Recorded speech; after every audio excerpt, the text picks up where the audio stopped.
اعوذ باللہ من الشیطان اللعین الرجیم بسم اللہ الرحمن الرحیم وبہ نستعین وہو المعین۔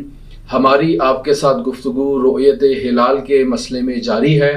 ہم نے اس سلسلے میں کافی تفصیلی آپ کے ساتھ گفتگو کی، متعدد مسائل آپ کی خدمت میں پیش کیے۔ بنیادی طور پر ہم نے آپ کی خدمت میں ذکر کیا کہ رؤیت ہلال کے مسئلے میں فقہی اعتبار سے فقہا کے درمیان جو اختلاف پیدا ہوتا ہے اس کی بنیادی وجہ یہ ہے کہ فقہا اس سلسلے میں دو مختلف مبنا اور دو مختلف نظریوں کے قائل ہیں۔ بعض فقہا ایسے ہیں جو اس نظریے کے قائل ہیں کہ رؤیت ہلال کے مسئلے میں انسان جدید ٹیکنالوجی اور نجومی آلات کا سہارا لے سکتا ہے، جبکہ بعض فقہا اس جدید ٹیکنالوجی کے استعمال کے مخالف ہیں۔ نتیجہ یہ نکلتا ہے کہ جب چاند دیکھنے کا مرحلہ آتا ہے تو وہ فقہا جو جدید ٹیکنالوجی کے موافق ہوتے ہیں وہ فی الفور اپنی جدید ٹیکنالوجی کا سہارا لے کر رؤیت ہلال دیکھ کر اور چاند کا اعلان کر دیتے ہیں، اور وہ فقہا جو جدید ٹیکنالوجی کے مخالف ہیں وہ ظاہر ہے اس متعارف آنکھ اور معمولی آنکھ کا سہارا لیتے ہیں۔ انہیں چاند دیکھنے میں مشکلات کا سامنا کرنا پڑتا ہے، مطلع ابر آلود ہوتا ہے، جب بھی مشکلات ہوتی ہیں جس کے باعث چاند بر وقت نظر نہیں آتا، اور وہ اپنے فقہی مبنا کے مطابق اسی چیز کے پابند ہے۔ چونکہ روایات جو ہم نے تفصیل سے آپ کی خدمت میں پیش کی، روایات میں بھی اسی مطلب کی طرف اشارہ کیا گیا ہے کہ اگر چاند آپ کو بر وقت نظر نہ آئے اور اگلے دن بعد میں آپ کو معلوم ہو کہ چاند جس دن نظر آنا چاہیے تھا چاند آپ کو نظر نہیں آیا تو آپ اس روزے کی قضا کریں گے۔ باقاعدہ روایت میں اس قضا کا لفظ آیا ہے۔ تو یہ فقہا کا مبنائی اختلاف ہے جس کے تحت معاشرے میں ہم ہر سال رؤیت ہلال کے مسئلے میں اختلاف کو مشاہدہ کرتے ہیں، اور اس میں کسی قسم کی مقلدین کے لیے اور وہ افراد جو مراجع محترم تقلید کی تقلید کرتے ہیں ان کے لیے کسی قسم کی پریشانی کی کوئی بات نہیں ہے۔ انہیں چاہیے کہ اپنے مجتہد کے مبنا کو مجتہد سے اخذ کریں اور اس کے بعد اس مبنا کے مطابق اور اس نظریے کے مطابق وہ استحلال کریں۔ اگر انہیں ان کا مجتہد جدید نجومی ٹیکنالوجی کے سہارا لینے کو جائز جانتا ہے، اس کی اجازت دیتا ہے، تو وہ حکومتی مشینری کے اوپر بھی اعتماد کر سکتے ہیں، وہ رؤیت ہلال کمیٹی پر بھی اعتماد کر سکتے ہیں، یا خود ٹیلیسکوپ اپنے گھر میں خرید کر باقاعدہ طور پر اس طریقے سے رؤیت ہلال کر سکتے ہیں، اور اپنے مرجع تقلید کے اس مبنا کے مطابق وہ چاند دیکھ کر باقاعدہ طریقے سے رمضان المبارک کے بابرکت مہینے میں داخل ہو سکتے ہیں اور عید الفطر منا سکتے ہیں۔ لیکن وہ مقلدین جو ایسے مراجع محترم تقلید کی تقلید میں ہیں کہ جو باقاعدہ اس چشم متعارف اور معمولی آنکھ کو رؤیت ہلال میں حجت جانتے ہیں، انہیں یہ ضروری ہے کہ وہ یا خود چاند دیکھیں یا دو عادل افراد ان کے لیے گواہی دیں۔ لہٰذا میں آج آپ کی خدمت میں باقاعدہ طور پر مراجع محترم تقلید کے فتاوی نقل کر رہا ہوں۔ رؤیت ہلال کے مسئلے میں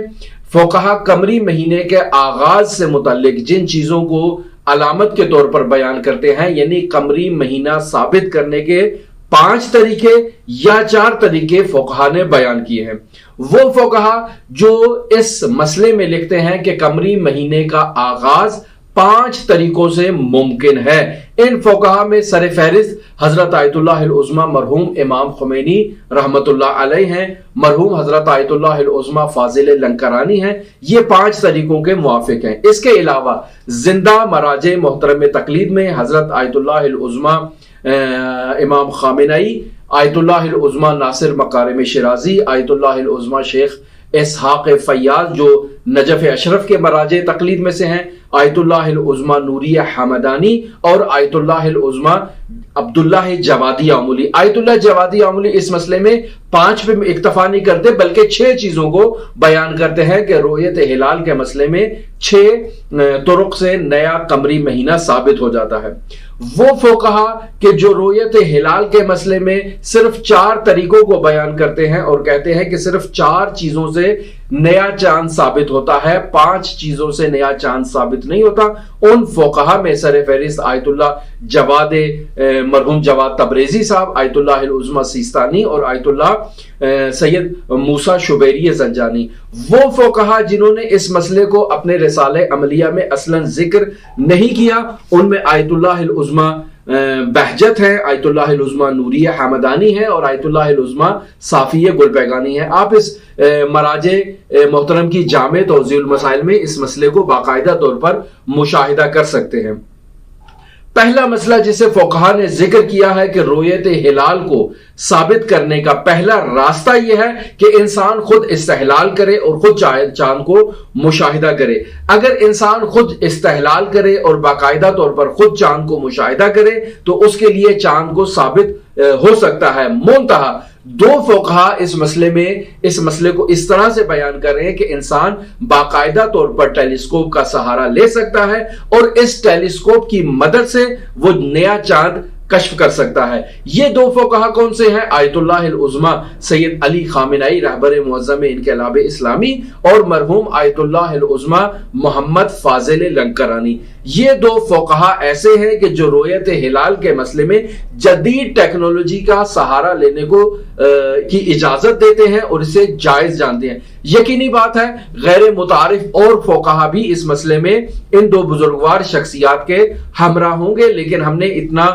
تتبع نہیں کیا چونکہ ان کے یقینی بات ہے ہمارے علاقوں میں اور پاکستان میں یا ہندوستان میں ان کے مقلدین موجود نہیں ہیں۔ جبکہ برعکس اکثریت فقہا کی ایسی ہے کہ جو اس رؤیت ہلال کے مسئلے میں جدید ٹیکنالوجی کے بالکل قطعی طور پر موافق نہیں ہے بلکہ مخالف ہیں، اور ان کے نزدیک جدید ٹیکنالوجی یعنی ٹیلیسکوپ، کیمرہ، دوربین، اینک اور اس قسم کے وسائل کے ذریعے سے نیا چاند ثابت نہیں ہوتا۔ ان فقہا میں سر فہرست حضرت آیت اللہ مرحوم امام خمینی رحمت اللہ علیہ ہیں۔ امام خمینی کے نزدیک جدید ٹیکنالوجی کے ذریعے سے چاند ثابت نہیں ہوتا۔ پھر امام خمینی کے علاوہ مرحوم آیت اللہ العظمیٰ سید ابو القاسم خوئی، مرحوم آیت اللہ العظمیٰ شیخ محمد تقیہ بہجت، مرحوم آیت اللہ سید محمود ہاشمی شاہرودی، یہ وہ مرحوم فقہا ہیں جو اس نظریے کے قائل ہیں کہ جدید ٹیکنالوجی کا سہارا لے کر ہم چاند کو نہیں دیکھ سکتے۔ وہ فقہا جو ابھی قید حیات میں ہیں اور اسی مبنا کے قائل ہیں اور ان کے نزدیک ٹیلیسکوپ یا اس قسم کے جدید نجومی آلات کے ذریعے سے نیا چاند نہیں دیکھا جا سکتا، ان میں سر فہرست حضرت آیت اللہ العظمیٰ وحید خراسانی، حضرت آیت اللہ العظمیٰ سید موسیٰ شبیری زنجانی، حضرت آیت اللہ العظمیٰ سعید حکیم، حضرت آیت اللہ العظمیٰ سید علی حسینی سیستانی، حضرت آیت اللہ العظمیٰ شیخ بشیر حسین نجفی، حضرت آیت اللہ العظمیٰ شیخ محمد اسحاق جواد اور آیت اللہ العظمیٰ شیخ محمد تقی مدرسی، یعنی نجف کے وہ معروف چار مراجع اربع اس بات پر متفق ہیں کہ جدید ٹیکنالوجی کا سہارا لے کر ہم رؤیت ہلال نہیں کر سکتے۔ اس کے علاوہ آیت اللہ تقی مدرسی، یہ بھی نجف اشرف کے معروف اساتید میں ہیں، یہ بھی اس بات کے قائل ہیں کہ جدید ٹیکنالوجی کا سہارا لے کر ہم رؤیت ہلال نہیں کر سکتے۔ ایران کے جو مراجع ہیں ان میں آیت اللہ مکارم شرازی ہیں، آیت اللہ صافیہ گلپیگانی ہیں، موسیٰ شبیری زنجانی ہیں، آیت اللہ وحید خراسانی ہیں۔ یہ فقہا ابھی قید حیات میں ہیں کہ جو اس نظریے کے اور اس مبنا کے قائل ہیں کہ جدید ٹیکنالوجی کا سہارا لے کر نیا قمری مہینہ ثابت نہیں ہو سکتا۔ اور خود یہ جو ہمارے پاکستان میں مولانا بہت ادعا کرتے ہیں کہ انہوں نے قم المقدسہ میں درس پڑھا ہے، ان کے اپنے استاد بھی اس مبنا کے قائل ہیں کہ جدید ٹیکنالوجی کا سہارا لے کر رؤیت ہلال درست نہیں ہے۔ آیت اللہ جوادی عملی اپنی کتاب کے مسئلہ نمبر 1847 میں اس مسئلے کو واضح طور پر لکھ رہے ہیں، نیا قمری مہینہ چشم مسلح کے ساتھ ثابت نہیں ہوتا بلکہ غیر چشم مسلح سے دیکھنا ہے، اور وہ یہی متعارف آنکھ ہے۔ مسئلہ نمبر 1847 پہ آپ رجوع کریں۔ امام خمینی رحمت اللہ علیہ اس مسئلے میں کہتے ہیں کہ اگر آپ نے جدید ٹیکنالوجی کا سہارا نہیں لیا اور اگلے دن جو آپ نے چاند دیکھا تو وہ چاند لمبا ہوا، چاند دیر سے غروب ہوا یا اور کوئی ایسے مسائل تھے، تو یہ ہرگز اس بات کی دلیل نہیں ہے کہ آپ نے پہلی رات جو چاند مشاہدہ نہیں کیا تو آج دوسری رات کا چاند ہے، ہرگز اس بات کی دلیل نہیں ہے۔ پس چاند کا لمبا ہونا، چاند کا دیر سے غروب ہونا، یہ اس بات کی دلیل نہیں ہے کہ چاند دوسرے دن کا چاند ہے، بلکہ یہ چاند پہلے دن کا ہی چاند ہوگا۔ آیت اللہ تبریزی اور آیت اللہ زنجانی اس سلسلے میں لکھتے ہیں کہ اگر ظہر سے پہلے چاند نظر آئے تو وہ پہلے قمری دن کا چاند ہوگا، اور اس کا مطابق جو ہے اگر چاند توق رکھتا ہو تب بھی یہ بات کی دلیل ہے کہ وہ دوسری کا چاند ہے. لہٰذا آپ نے جو رؤیت ہلال کی ہے اس میں آپ نے غلطی کا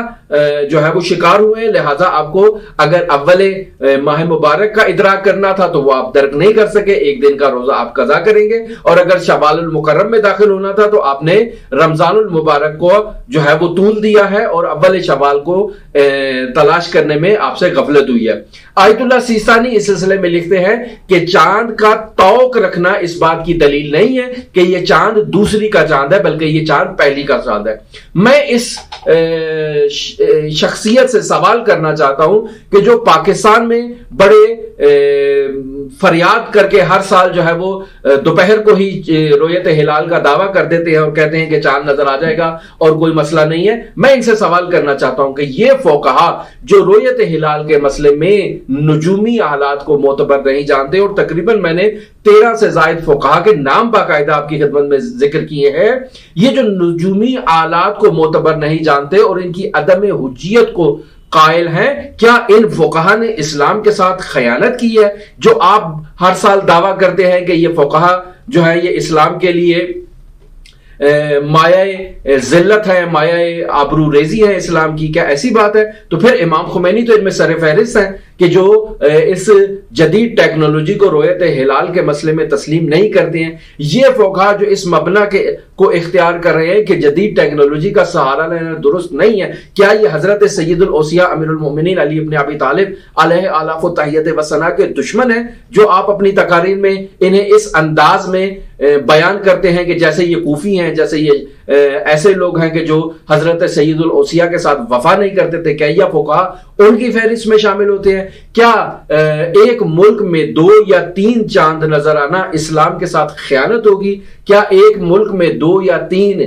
مبنا کا ہونا, یعنی کوئی عید میں ہے کوئی افطار میں ہے, اس حالت کو کیا اسلام کے لیے رسوائی قرار دیا جائے گا؟ کیا رسول خدا صلی اللہ علیہ وآلہ وسلم کی زمان حیات میں اسلامی سرزمین میں 1 سے زائد چاند نہیں ہوا کرتے تھے؟ کیا حضرات ائمہ معصومین علیہم الصلوۃ والسلام کے زمانے میں ایسا نہیں ہوتا تھا؟ آج تو آپ کو پاس جدید ٹیکنالوجی ہے, آپ کو معلوم ہو جاتا ہے, ٹیلی فون گھمایا فوراً معلوم ہو گیا کہ کراچی میں چاند نظر آیا ہے یا نہیں آیا, فوراً معلوم ہو گیا کہ راولپنڈی میں نظر آیا ہے یا نہیں آیا. لیکن زمانے حیات پیغمبر میں اگر خود آپ اسی پاکستان کو تصور کریں کہ یہاں پیغمبر کا زمانہ ہو تو لاہور میں 1 چاند ہوگا, کراچی میں دوسرا چاند ہوگا, اسلام آباد میں دوسرا چاند ہوگا. یقینی بات ہے کہ یہ ذرائع ابلاغ اس قدر وسیع نہیں تھے, تو ظاہری بات ہے کہ چاند کی اطلاع اس سری انداز میں ایک جگہ سے دوسری جگہ تک منتقل نہیں ہوتی تھی. تو انسان کے پاس رؤیت ہلال کا تنہا راستہ یہی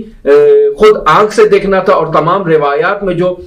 ذکر ہوا ہے اور میں نے تفصیل کے ساتھ آپ کے ساتھ بات کی ہے, تو آپ کس بنیاد پر ان فقہا پر یہ الزام لگا رہے ہیں کہ یہ خدا نخواستہ اسلام کے ساتھ خیانت کر رہے ہیں؟ معاذ اللہ یہ نفاق کا باعث بن رہے ہیں, اور معاذ اللہ یہ فقہا جو ہیں اگر یہ سعودی عرب میں جاتے ہیں تو وہاں سعودی عرب کے چاند کے ساتھ سعودی بادشاہ کی بیعت کر لیتے ہیں. یہ عجیب آپ باتیں کر رہے ہیں. کیا امام خمینی رحمۃ اللہ علیہ کے دور میں کبھی سعودی عرب کے اندر امام خمینی نے اپنا جدا حج کیا تھا؟ کیا یا ان کے مقلدین نے اپنا جدا حج کروایا تھا؟ آپ جو بیسائے رہبری کی بات کر رہے ہیں اور مراجع کے بیسا کی بات کر رہے ہیں اور یہ بات کہتے ہیں کہ مراجع وہاں پر بادشاہ کی تقلید کر لیتے ہیں, تو کیا امام خمینی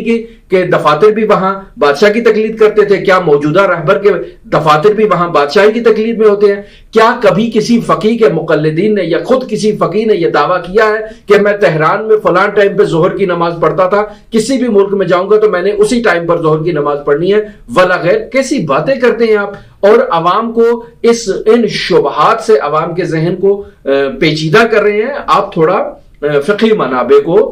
درست انداز میں پڑھیں اور عوام کو درست انداز میں منتقل کریں, وگرنہ خداوند متعال کے حضور آپ ان تمام مسائل میں اور ان تمام تقاریر میں جو ہر سال رؤیت ہلال کے مسئلے میں آپ بیان کرتے ہیں, خداوند متعال کے حضور آپ کو اس کا جواب دینا ہوگا, اور لوگوں کے دین کے ساتھ, لوگوں کے فقہی مسائل کے ساتھ, لوگوں کے اعتقادات کے ساتھ بازی نہیں کریں, لوگوں کو تشویش میں مبتلا نہیں کریں. ہر شخص کو اجازت دیں کہ وہ اپنے مرجع تقلید کے فتویٰ کے مطابق عمل کرے. دوسرا طریقہ جو فقہا نے بیان کیا ہے اس سلسلے میں وہ یہ ہے کہ انسان کو یقین ہو جائے کہ چاند ہو گیا ہے, یعنی ایسا کوئی بھی راستہ ہو جس سے انسان کو اطمینان حاصل ہو جائے. اگر میں دیکھ رہا ہوں کہ شہر کے متعدد افراد، خود آیت اللہ جوادی آملی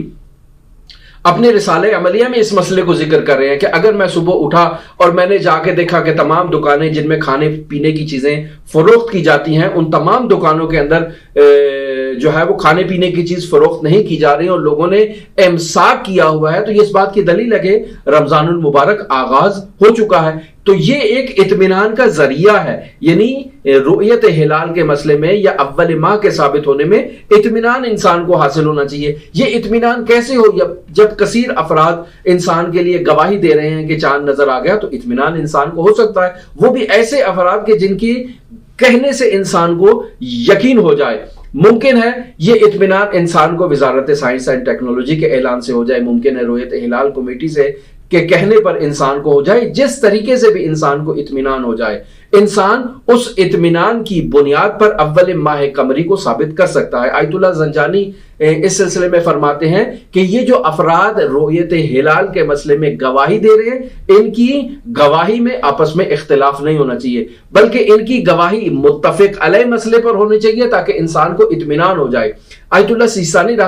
مدظلہ اس مسئلے کے بارے میں فرماتے ہیں کہ گواہوں کے چاند دیکھنے کا طریقہ عقلائی ہو، یعنی متعارف آنکھ سے دیکھے، وہ جو ہے وہ ٹیلیسکوپ کا سہارا نہ لے، یا ایسے نہ ہو کہ ہیلی کاپٹر سے بیٹھ کے اوپر آسمان پر فضا میں چلے جائیں اور وہاں جا کر وہ چاند دیکھنا شروع کر دیں، یا باقاعدہ جٹ طیارے سے اوپر چلے جائیں. کہ آیت اللہ جوادی آملی نے اپنی اس مسئلے کو توضیح المسائل میں ذکر کیا اور اسے معتبر شمار کیا ہے کہ اگر انسان جہاز کے ذریعے سے اوپر چلا جائے اور وہاں جا کر